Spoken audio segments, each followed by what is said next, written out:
Hello everyone and welcome to online video tutorial. In this video we have a job opportunity which is coming from IRB Infrastructure Developers Limited and it is under the NHAI. NHAI is main contractor company और ये recruitment काफ़ी अच्छी रहने वाली civil के लिए. For civil there are lots of the recruitment and for mechanical also there is recruitment, for graduate, for diploma, for all of you there are some recruitment. But जो civil के लिए वो फ्रेशर्स वालों के लिए काफ़ी अच्छी रिक्रूटमेंट निकल के आ रही है, जूनियर इंजीनियर की पोस्ट. बट और भी पोस्ट हैं जो कि सभी ग्रेजुएट्स के लिए ओपन है, डिप्लोमा के लिए कई ओपन पोस्ट हैं. तो एक एक पोस्ट को हम डिटेल में देखने वाले हैं. तो वीडियो काफ़ी इन्फॉर्मेटिव रहने वाली है. वीडियो को अभी से लाइक कर दीजिए और वीडियो में लास्ट तक बने रहिएगा. एक एक लिंक मैं आपको जैसा दिखाता हूँ आप वैसे जा करके अप्लाई करिएगा, ठीक है. ये ऑफिशियल वेबसाइट है, इसका लिंक आपको नीचे डिस्क्रिप्शन में मिल जाएगा. थोड़ा बहुत IRB के बारे में बताया गया है अगर आप नहीं जानते हैं तो. अभी ये रिसेंटली न्यूज़ में था बिकॉज 25 किलोमीटर की रोड बनाई थी इसने वनडे में, और इसके बारे में India's first millennial infrastructure player in the highway segment और ये सब चीज़ें बताई गई है. काफ़ी अच्छी चीज़ें हैं यहाँ पर. थोड़ा बहुत आप इसके बारे में पढ़ भी सकते हैं, ठीक है. ये ऑफिशियल वेबसाइट है. तो इसमें आपको यहाँ पर कुछ नहीं करना है. यहाँ ऊपर देखिए आप कैरियर का सेक्शन है. कैरियर के सेक्शन पे आप जाएंगे. जैसे ही आप कैरियर का सेक्शन खोलेंगे तो आपको कुछ इन्फॉर्मेशन दिखेंगी, वो मैं अभी आपको दिखा देता हूँ कैसा दिखता है. वो कुछ ऐसा लोड होगा आपके पास. लाइफ एट IRB बताया जाएगा, कोविड केयर बताया जाएगा, ह्यूमन रिसोर्स. तो यहाँ पर ओपनिंग 3 सेक्शंस में आई हुई हैं. कंस्ट्रक्शन एंड O&M जो कि ऑपरेशन एंड मैनेजमेंट है. टोल में आई है, कॉर्पोरेट एंड अदर है. जो कॉर्पोरेट एंड अदर्स और टोल वाला है इसमें सभी ग्रेजुएट्स के लिए आई है, इवन 10th पास के लिए भी है. तो इसीलिए मैं कहता हूँ वीडियो पूरा देखा करिए, क्योंकि जैसे जैसे इन्फॉर्मेशन आगे वीडियो में आती जाएंगी, वेबसाइट्स पे आती जाएंगी, वो आपको बताई जाएंगे, ठीक है. तो वीडियो में हो सकता है आपको आगे पता चले कि 10th-12th कितने लोगों के लिए एलिजिबल है, ठीक है. तो ये जैसे ओपन है ये सभी के लिए, बट जो जूनियर इंजीनियर की स्पेसिफिक पोस्ट है वो आपकी सिविल के लिए है, ठीक है. तो वो मैं अभी आपको दिखा देता हूँ. ये देखिए सबसे अच्छी पोस्ट. अगर आप देखिए ये तीनों लिंक मैंने खोल दिया है. यहाँ पर कंस्ट्रक्शन एंड O&M वाला ये है, करंट ओपनिंग, फिर टोल में ये है. यहाँ पर 5 ओपनिंग है आपके पास. और अगर आप देखिए कॉर्पोरेट ऑफिस में तो यहाँ पर भी 6-7 ओपनिंग है आपके पास, ठीक है. सबसे अच्छी ओपनिंग जो यहाँ पर निकल के आ रही है वो है कंस्ट्रक्शन एंड OM में. ये थोड़ा सा नीचे आप जाते हैं, junior engineer structure and roads में. यहाँ पे BE इन सिविल इंजीनियरिंग मांगा गया है, diploma in civil engineering, 0 to 3 years of experience and not applicable. आपका एज लिमिट कोई नहीं है, तो इसमें बड़ा अच्छा आप अप्लाई कर सकते हैं, ठीक है. बाकी आपका ये सब भी पोस्ट है. एक एक पोस्ट को अभी हम डिस्कस करने वाले हैं. यहाँ पर कुछ उसके पहले देख लेते हैं. शिफ्ट इंचार्ज और टोल सुपरवाइजर की ग्रेजुएट की पोस्ट है. इसमें पहले वाले में तो एक्सपीरियंस मांगा गया है, एक्सपीरियंस वाला मैं स्किप कर दे रहा हूँ. अगर आप एक्सपीरियंस्ड हैं तो आप जरूर से उसको भी देख सकते हैं, ठीक है, क्योंकि ज़्यादातर सब्सक्राइबर हमारे फ्रेशर्स हैं तो हम फ्रेशर्स के लिए ज़्यादा फोकस करके यहाँ पर देख रहे हैं, ठीक है. तो 22 से 35 साल की एज होनी चाहिए. यहाँ पर हाइट और ये वेट का थोड़ा सा रेस्ट्रिक्शंस है, बट टोल सुपरवाइजर में कोई भी ग्रेजुएट अप्लाई कर सकता है.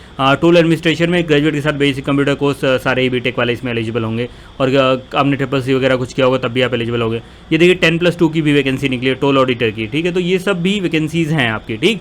तो ये तो नॉन टेक वाली एक तरह से वैकेंसीज हो गई. ये वैकेंसीज में तो सभी अप्लाई कर सकते हैं. आपके लिए काफ़ी बम्पर अपॉर्चुनिटी है. जो आपका ये कॉर्पोरेट है इसमें LLB वाले के लिए वैकेंसी है, BCom के लिए वैकेंसी है, CA वाली है, MBA वाली, तो तमाम वैकेंसीज हैं. ये देखिए ये भी वैकेंसी है. यहाँ पे कुछ एक्सपीरियंस मांगा गया है. तो एक्सपीरियंस फ्रेशर दोनों के लिए वैकेंसी है, तो काफ़ी अच्छा रहने वाला है. उससे पहले अगर आप देखिए जॉब हंटिंग में मैं आपके लिए रेगुलरली वीडियोस लेकर के आता हूं जो कि काफ़ी इंपॉर्टेंट रहती हैं आपके लिए. कुछ लोग कहते हैं कि सिविल की आज वैकेंसी नहीं आई तो अगले दिन फिर 1-2 दिन बाद आपको हर ब्रांच की वैकेंसीज मिलती रहती हैं. अभी केमिकल की वैकेंसी कल डाली गई आपके लिए, और टाटा पावर में डिफरेंट GET की वैकेंसीज निकली. उससे पहले एशियन पेंट्स की वैकेंसी आई थी. तो डिफरेंट वैकेंसीज आपको चैनल पे मिलती रहती हैं, और वैकेंसीज़ के लिए जितना मेरी तरफ से हो पाता है वो करा जाता है. तो चैनल को आप सब्सक्राइब कर सकते हैं. बाकी अगर आप एक और चीज़ देखना चाहते हैं वो भी मैं आपको बता देता हूँ. रिलेवल के बारे में मैं आपको बता देता हूँ, क्योंकि यहाँ से भी कई लोगों को जॉब लग रही है. जैसे आप निशा गुप्ता को देखते हैं तो इनको बिजनेस डेवलपमेंट एग्जीक्यूटिव की जॉब लगती है at the diamond on call. और यहाँ पर इनको ये जो जॉब लगी है, ये जॉब निशा ने अपना कैरियर बिजनेस डेवलपमेंट में शुरू किया after 10 years of the break, ठीक. इसके बाद अगर आप देखते हैं इसी तरह से कुछ और स्टोरीज़ है. जैसे सार्थक जोशी की स्टोरी देखते हैं तो सार्थक जोशी की जॉब लगती है सॉफ्टवेयर इंजीनियर एट BlueStacks, और ये कॉमर्स बैकग्राउंड के होकर के सॉफ्टवेयर वाली पोस्ट में जाते हैं. शुभम की बात करें तो शुभम ने ब्रेक लिया आपका, फिर प्रोडक्ट मैनेजमेंट के उसमें गए. पहले UPSC की प्रिपरेशन कर रहे थे. तो इसमें क्या है कि रिलेवल का आपका एक टेस्ट होता है जिसको कोई भी दे सकता है, फ्री ऑफ कॉस्ट है. इसमें 18 कैटेगरीज हैं जिनमें से आप टेस्ट दे सकते हैं, जिसमें टेक्निकल कैटेगरी 2 काफ़ी इंपॉर्टेंट है, मैकेनिकल और कंप्यूटर से रिलेटेड तो बहुत सी कैटेगरीज हैं, और बाकी प्रोडक्ट मैनेजमेंट की हैं, और जिस तरह से बिजनेस डेवलपमेंट की कैटेगरीज हैं. 200+ कंपनीज़ हैं, स्विगी, ओला, अपग्रेड, ये सब हायर कर रही हैं. इसके प्रोडक्ट बेस्ड कंपनीज़ काफ़ी ज़्यादा हैं इसमें. और इसमें जब आप देते हैं टेस्ट तो टेस्ट में आपका 500+ मार्क्स आता है. तो आपको इंटरव्यू की डायरेक्टली कॉल्स आती हैं 15 डेज़ के अंदर, और आपको घर से बैठ के इंटरव्यू वगैरह देना होता है, कहीं से कुछ नहीं जाना है. और जो लोग अच्छा परफॉर्म इसमें करते हैं, every month 3 candidate will be winning the MacBook, iPhone, Apple watches. तो ये भी एक अच्छा सोर्स ऑफ मोटिवेशन हो जाता है. रिलेवल ने अब तक जो ट्रैक रिकॉर्ड रहा है 42 करोड़ की वर्थ जॉब डिलीवर करी है, जिसमें से लास्ट मंथ का अगर आप देखें तो 36 lakh every single day job आपको देखने को मिलती हैं। इस तरह से कुछ होर्डिंग्स भी आपको कई जगहों पर दिख जाती हैं अलग अलग लोगों की, जो लोग सक्सेसफुल कैंडिडेट हैं यहाँ से रिलेवल से जिनको जॉब लगी है। ठीक है, तो इसका लिंक मैंने डिस्क्रिप्शन में दे रखा है, कुछ स्टोरीज़ मैंने आपको बता दी। और अगर आप कुछ जानना चाहते हैं कि कितने टेस्ट हैं, जैसे ग्राफिक डिज़ाइन का टेस्ट है, फाइनेंस का है, मैकेनिकल इंजीनियरिंग है, associate project and electrical engineering है, और इस तरह से आपका एनालिटिक्स का है, HR का है, तो तमाम टेस्ट हैं। और कोई भी ऐसा बाउंडेशन नहीं है कि ये इंसान इसमें टेस्ट दे रहा है तो दूसरे में नहीं दे सकता।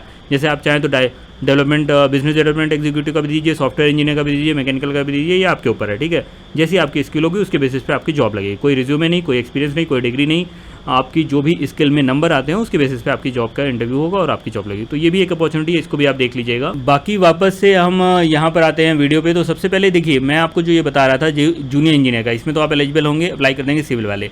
बाकी अगर आपके पास थोड़ा बहुत एक्सपीरियंस है तो असिस्टेंट इंजीनियर की भी पोस्ट निकली है, सिविल इंजीनियर, और ये DCE का मतलब डिप्लोमा इन सिविल इंजीनियर के लिए। ठीक है, ITI और DCE के लिए भी निकली है। अगर आपके पास 8 to 10 ईयर एक्सपीरियंस है तो सीनियर सर्वेयर के लिए। मैकेनिकल का जो मैं बोल रहा था, देखिए मैकेनिकल का यहाँ पे पोस्ट निकला है अगर बैचलर इन इंजीनियरिंग या BTech जो भी है आपका मैकेनिकल इंजीनियरिंग में है तो 4 से 6 साल का एक्सपीरियंस आपको चाहिए, then you are eligible for the assistant engineer.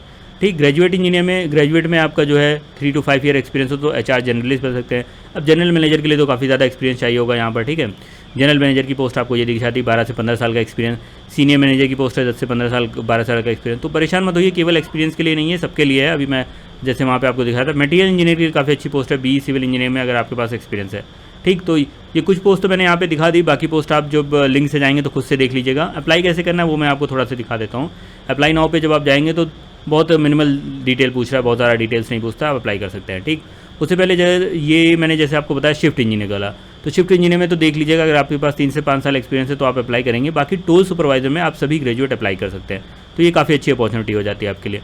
Toll administrator तो आप इसमें ग्रेजुएट प्लस बैचलर वाले एलिजिबल अप्लाई कर सकते हैं, फ्रेशर के लिए ये भी है। टोल ऑडिटर एक बार देख लीजिएगा, अगर आपके पास ये वाले हैं आप इसमें एलिजिबल है, अप्लाई कर सकते हैं।